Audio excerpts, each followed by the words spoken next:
Hello there everyone. Today I'm gonna tie a pike fly for murky water. It's gonna look something like this. It's gonna be a very pink, very fluorescent fly.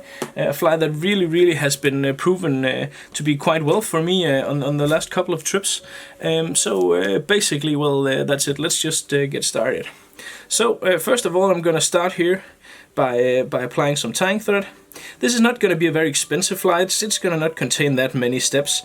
It's a rough way of doing stuff, which doing pike flies in a way that I really like, because this type of fly is fairly easy to tie. It works very well, and also.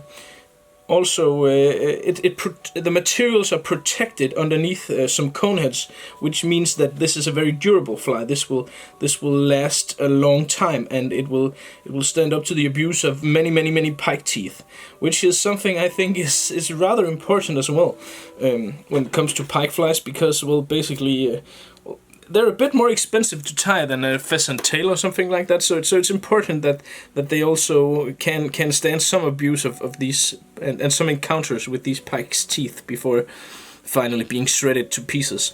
So basically, I take some pink bucktail.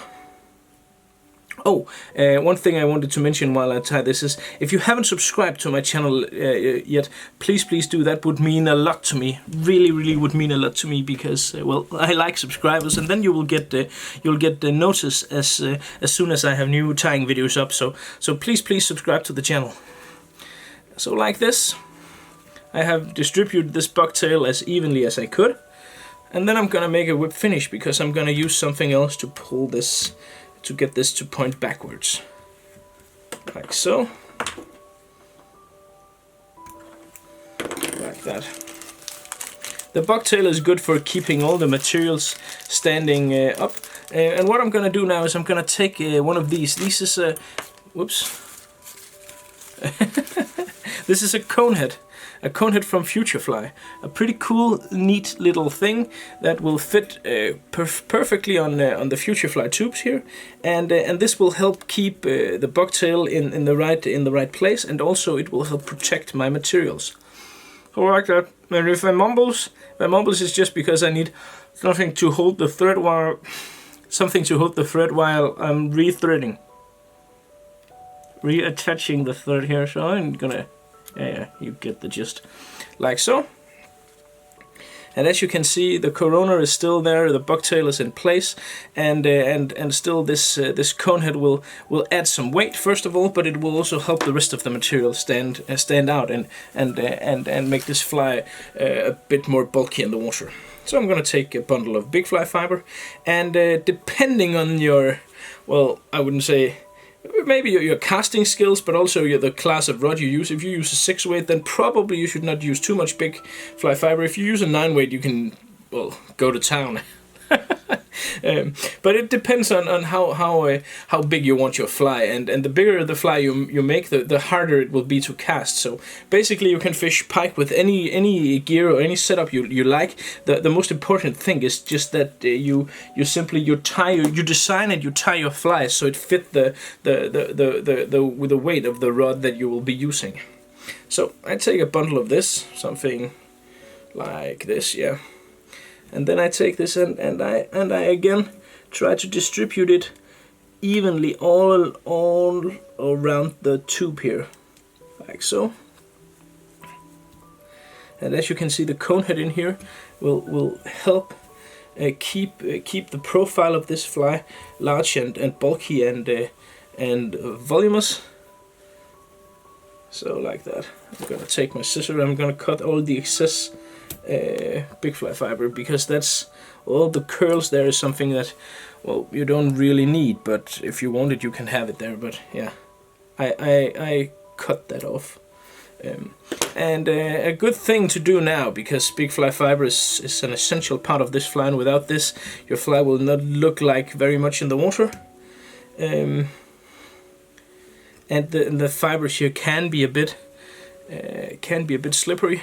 Simply take some super glue here, some Sabagap, and just make sure everything is in place. Now we're gonna use 3 different flash. We're gonna use some silver, 4 actually. Some silver,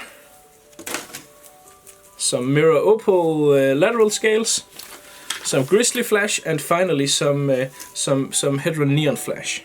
And well, basically that's the rest of the fly. So first I'm gonna take some silver here. This is the Magnum flash, the Hedron Magnum Flashaboo, and that is without a doubt the coolest flash I have ever encountered for pike fly. This is, well, basically if I could only have one material, I would have this.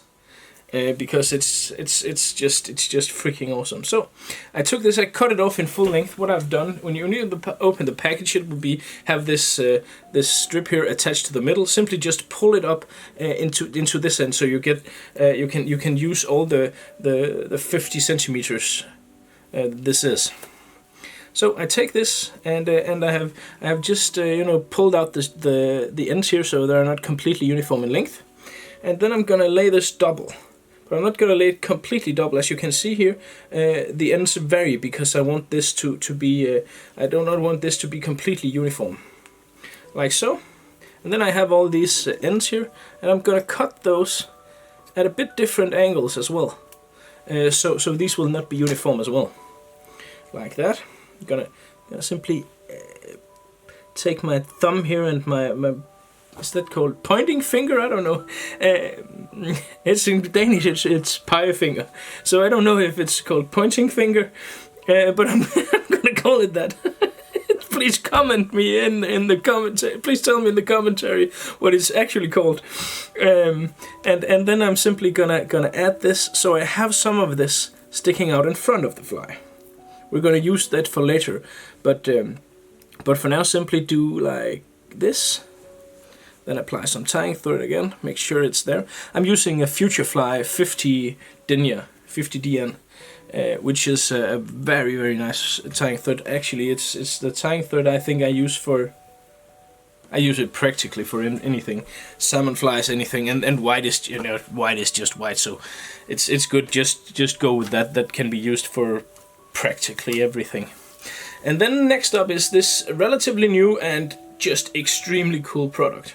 When I did this fly before, I used a lot of these saddle feathers, and I must say the saddle feathers are the most beautiful to use. But I would also recommend this product, the Grizzly Flash from the Grizzly Magnum Flashaboo from Hedron. Also, it's a pretty cool material, and these saddles can be quite annoying and quite difficult to get your hands on it, and they're a bit expensive. So if you're not going to get the most beautiful thing, which the saddles are beautiful, there's no way around that, and it looks very, very awesome in the water, then this is the next best thing. I'm gonna do it with this because I like this Flashaboo very much as well. Exactly the same approach as before, because this is also 50 centimeters and this is also Magnum, so exactly the same approach as with the silver, and this is simply I use this to add some contrast and some different look of this fly in the water, and also of course in the vise, like that. And as you can see, I leave all this pointing forward, because in a minute, when we're almost done, we're going to use something to pull it backwards, to simply give it a broader profile, to make it swim more erratic in the water, like so. And then because this is a fly designed for very, very murky water, I'm going to add the thing that is actually the most shiny thing I have ever seen in the water: the mirror opal, the opal color of lateral scales. Lateral scales is a very, very white flash that is crinkled, so it reflects light at an insane rate. And the color here, opal, is just it's really, really, really awesome. And it reflects an insane amount of light, and it looks absolutely astounding in the water. Just 4, 5, 6 strings of this is sufficient, so you have a package of this for a long time, like so. Again, I try to distribute it as evenly as I can, these strands around the... You could of course get it completely perfect if you tie them down one by one, but in a realistic world, I'm not gonna do that. I would rather go fishing than, you know, sit here around and simply just mess around with getting each and every single one of these completely correct. You know, it's pike, you know. I'm not saying that you should not make an effort with your flies. Of course you should, but there must be, you know, I don't know what you would say. In Danish, you would say something like, there has to be a bit of sense still left in the madness. And well, yeah, pike fly is madness, and thank God for that. So, all of this is sticking out in front. As you saw, I just simply cut away the leftover short pieces of lateral scale, because they're going to look very ugly if they're turned backwards.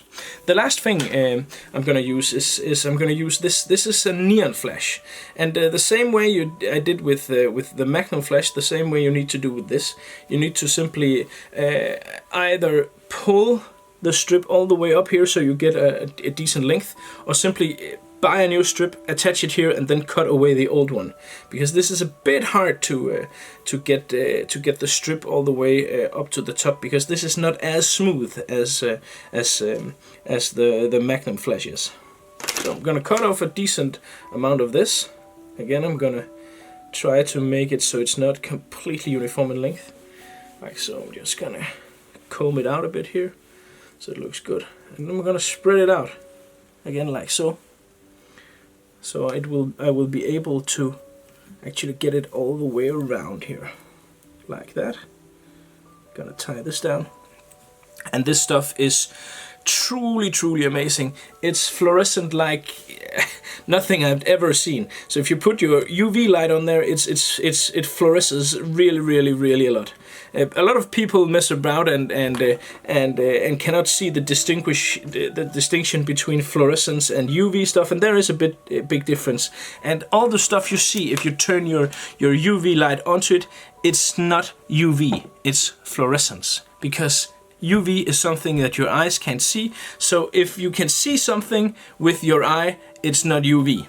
UV is something that's invisible and somehow should be able to make your flies fish a lot better. I believe that's basically a hoax. Because if it sounds too good to be true and it's invisible, well, probably it is too good to be true. But fluorescence, on the other hand, is something that I believe very strongly in, and that's all the stuff that you can see when you turn on your UV light. So anything you can see with your eyes, it's not UV, it's fluorescence. Good. There's a lot of talk going around about that. So finally, I'm gonna take one more of these silver cone heads here, and then I'm gonna use this to turn all this other stuff backwards, like so. Then I'm gonna hold everything back here, and I'm gonna take my UV glue, if I can. I was not able to do that with one hand, so you have to use your teeth sometime. And then I add a lot of super glue here, all the way around, to simply fasten my cone head.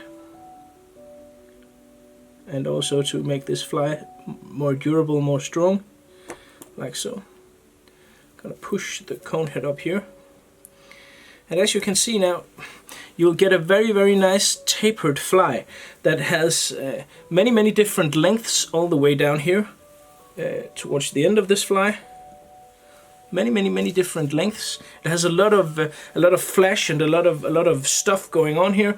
A lot of contrast, especially due to the Flashaboo Grizzly Magnum, and also you have a fly that has a very good weight because of the two cone heads, and all the materials here will be tied down and hidden in between the two cone heads, so you get an insanely durable fly. I caught about 10, 12, 15 pikes on this, the past two pike trips I've been on, and all on the same fly. I didn't have to change it once, because it simply stood up to the abuse of the pikes I caught, and that is important in my book.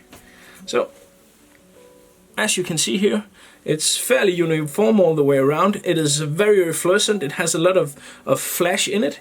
This is perhaps a bit too long for my taste, so I'm going to take my scissor.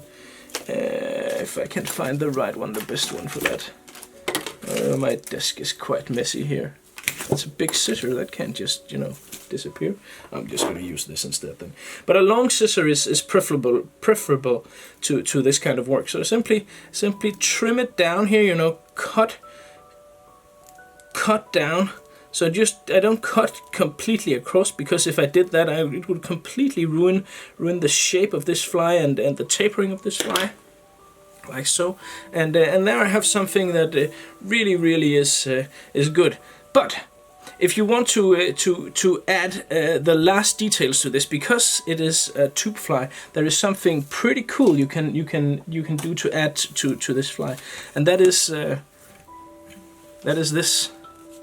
This is a rig of a pike hook with a rattle on there, and then I have attached a wriggle tail. And I must say, if you have not tried these wriggle tails, please do. They look absolutely awesome in the water. So this fly with a wriggle tail and the rattle is something that pike will find even in very murky water, because it will stand out, it will look very alive, and it swims great, and it has a very cool, very bright color that pike will find. I know this because I have used this with very good luck the past couple of days in very murky water. So basically, that was it for this tutorial. Thank you for tuning in, and of course remember to subscribe if you haven't done already. That would mean a great deal to me. So thank you very much, and happy pike hunting.